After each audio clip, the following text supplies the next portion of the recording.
Every investor has asked it at some point, can XRP really break $100?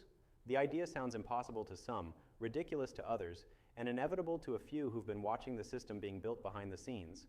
Because the truth is, the number itself isn't what matters. It's what that number represents. When people say XRP can't hit $100, they're not talking about math. They're talking about disbelief. Disbelief in the scale of the transformation already underway. Welcome back to Crypto Equation, where we decode the logic, not the hype, behind the next financial revolution. Today, we're not asking if XRP will hit $100 because of speculation. We're asking whether it's structurally possible, and what it would actually mean if it did. Let's start with the foundation. The XRP ledger isn't designed to chase hype. It's designed to move value, efficiently, globally, instantly. Ripple's network isn't some experimental idea. It's a real-time liquidity system that's already being used by banks, payment providers, and remittance networks worldwide. And here's what most people don't realize. The value of XRP isn't set by speculation forever. It's set by the utility it provides inside a global liquidity framework. So when someone says XRP can't break $100, what they're really saying is that the global financial system won't scale to a point where a digital bridge asset is worth that much. But look around, it's already happening. Cross-border payments are shifting to blockchain rails. ISO 20022 messaging is active. Central banks are designing CBDCs that need interoperability. The very thing Ripple built XRP for is unfolding in real time. And that's why the $100 question is more than a price target. It's a threshold of belief. To understand whether XRP can ever reach that level, we have to understand what would make it happen. Because markets don't reward dreams, they reward necessity. For XRP to break $100, it doesn't need retail hype. It needs global adoption. It needs sustained utility across corridors where trillions of dollars move daily. So let's run the math. XRP's total supply is around 100 billion tokens. Not all of that is in circulation, of course. Ripple still holds a significant portion in escrow, released gradually to ensure liquidity stability. If XRP were to reach $100, its total market cap would theoretically be around $10 trillion. At first glance, that sounds absurd, but only if you compare it to the crypto market as it stands today. The key is to zoom out. The global foreign exchange market moves over $7 trillion every single day. The derivatives market exceeds $1 quadrillion in notional value. The cross-border payment industry alone is worth more than $150 trillion annually. When you realize that XRP isn't competing for crypto dominance, it's building infrastructure for that entire financial web, the scale of possibility changes completely. A $10 trillion valuation isn't unrealistic in a system where XRP is the default settlement medium for trillions in liquidity flow. It's not about everyone buying XRP, it's about institutions using it. The moment XRP becomes indispensable to how money moves, its valuation will adjust automatically. That's not hope, that's math. The market will price it according to the value it facilitates. And that's why Ripple's strategy has never been about retail speculation. They've been building corridors, licenses, and integrations. Every connection Ripple makes brings XRP one step closer to being required, not optional. And when something becomes required, supply and demand stop being a debate. They become a mechanism. Think about how bandwidth pricing evolved with the internet. In the early days, bandwidth was cheap because demand was low. But once the world started streaming, storing, and communicating digitally, demand exploded. And companies providing that infrastructure became the most valuable in history. XRP is following that same pattern, just with value instead of data. So, can it break $100? The better question is, what happens when the world needs it to?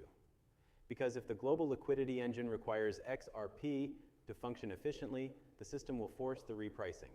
You won't see a sudden pump, you'll see an adjustment, a recalibration of value to match the system's requirements. But here's the catch. Most investors will miss that window. They'll still be debating whether it's possible while the market's already moving. It's human nature to underestimate exponential change. We assume the future will look like today plus a few improvements. But financial revolutions don't work that way. They move slowly for years, and then all at once they flip the switch. Ripple is already in the flip stage. They've been testing with central banks. They're expanding partnerships with payment giants. They're onboarding liquidity providers, tokenizing assets, and acquiring infrastructure like Metaco to manage institutional custody. These aren't signals of a company chasing hype. These are signs of a system scaling to go live. And when that happens, Every metric people use to measure XRP's potential will look outdated overnight. Now, here's what makes the $100 discussion so emotionally charged. Disbelief isn't rooted in math, it's rooted in memory. People remember XRP's long stagnation. They remember 2018. They remember the lawsuit. They remember ridicule from the media and endless comparisons to Bitcoin. But here's what they forget. Every major financial asset in history has been dismissed right before its defining moment. The same people who said Amazon could never be profitable or Tesla could never compete with legacy automakers are the same types now saying XRP can't reach $100. The world underestimates quiet revolutions because they happen behind the curtain. Ripple didn't build a token for hype. They built infrastructure for the global banking system. That's not a short-term trade. That's a generational shift. And those who understand it, those who hold through the noise, will be on the right side of history. What happens when XRP starts moving trillions in real-world settlements daily? What happens when liquidity providers must hold reserves to support institutional flows? The value per XRP doesn't rise because of hope. It rises because the system demands more value per token to function efficiently. That's not a moonshot fantasy. It's simple economics: fixed supply, expanding volume, systemic necessity. Those three factors have redefined every asset class in history. So, is $100 crazy? Maybe today. But so was a $1 trillion company when Apple was worth $10 billion. So was digital gold when Bitcoin was $100. So was electric mobility when Tesla was a startup. The pattern repeats: disbelief first, inevitability second.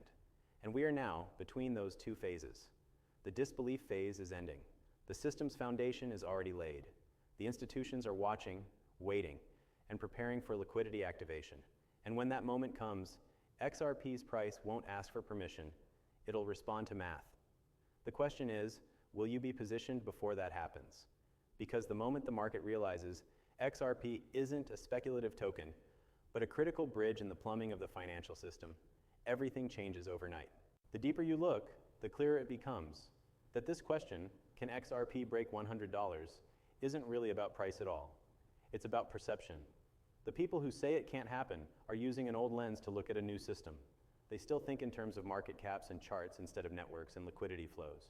But financial history teaches the same lesson every time.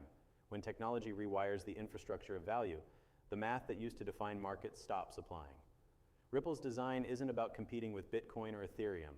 It's about connecting the entire financial world through interoperability. The XRP ledger was engineered to handle thousands of transactions per second, settle in 3 seconds, and cost fractions of a cent. It's carbon neutral, scalable, and regulatory ready. No other network matches that combination at institutional scale. And when you realize that efficiency is what the new monetary system will demand, you begin to understand why $100 isn't impossible. It's logical. Because the moment XRP becomes the bridge for cross-border settlement, its value stops being theoretical. It becomes operational. And operational value always outgrows speculative value. The irony is that most retail investors won't believe this until after it happens.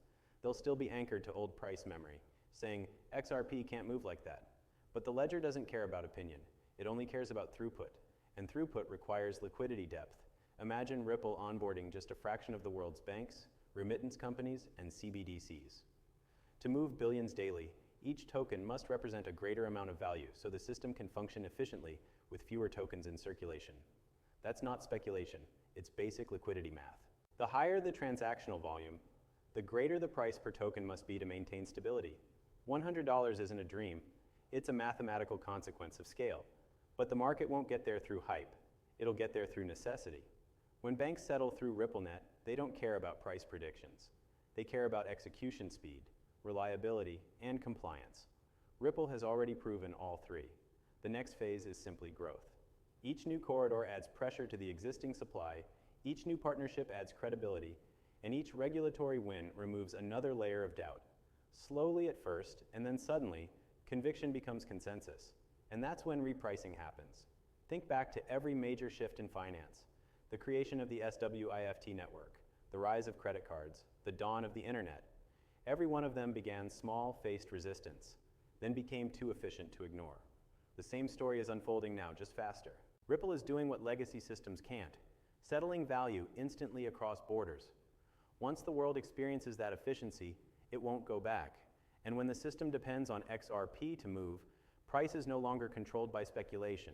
It's dictated by function. The markets will do what they always do. They'll adjust to support what the system needs. So when people scoff at $100, they're measuring the future with yesterday's ruler. They're thinking in retail terms, not systemic ones. Because here's the truth. Value doesn't come from price movement. It comes from purpose. XRP's purpose is becoming clearer by the day. Every central bank pilot, every ISO-compliant integration, every institutional partnership is another step toward inevitability. The market can ignore it now, but it won't be able to forever. And when recognition finally aligns with reality, that's when disbelief turns into regret. Remember this, every price level that once seemed impossible becomes inevitable once utility arrives. Bitcoin at $1,000 was absurd until it wasn't.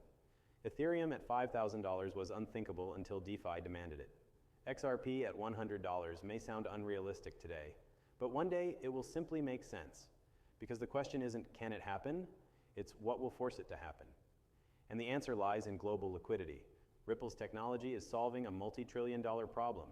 Every transaction that switches from SWIFT to RippleNet increases the need for bridge liquidity.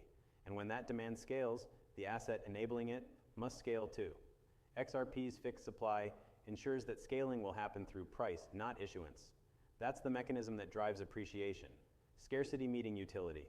So if you believe in a future where money moves freely, instantly, and globally, then you already believe in a world where XRP can exceed every expectation the market has set for it. Because freedom of value flow demands a bridge asset capable of handling global liquidity. That's what Ripple built. That's why XRP exists. The challenge now isn't whether it can hit $100, it's whether investors can hold long enough to see that moment unfold.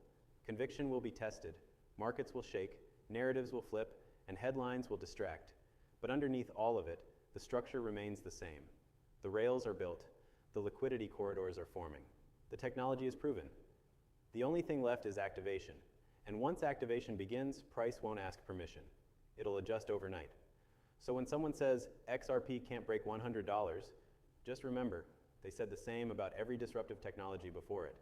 What they really mean is, I don't understand the scale yet. Because once you understand the scale, $100 isn't a ceiling, it's a checkpoint. The true ceiling depends on how much of the world decides to run on Ripple's rails. And at the pace this transformation is moving, that ceiling may still be out of sight. The real lesson here is this. Stop thinking like a trader and start thinking like a builder. Builders don't chase candles, they follow infrastructure. The infrastructure is already built, and you're witnessing the quiet phase before activation. When the lights turn on, it'll feel sudden, but it won't be. It'll be the result of years of silent preparation. So yes, XRP can break $100, not because people want it to, but because the system might require it to. And when that day comes, the only people surprised will be the ones who never looked beneath the surface. The future belongs to those who saw the logic before the proof. The next decade will separate those who talked from those who understood. Which side you're on will depend on what you do in the quiet moments. Right now, when doubt is loudest and opportunity is invisible. This is Crypto Equation reminding you, disbelief has always been the last defense before inevitability. Stay informed, stay patient, and remember, numbers follow networks. The world is building on Ripple. The rest is just a countdown. I'll see you in the next one.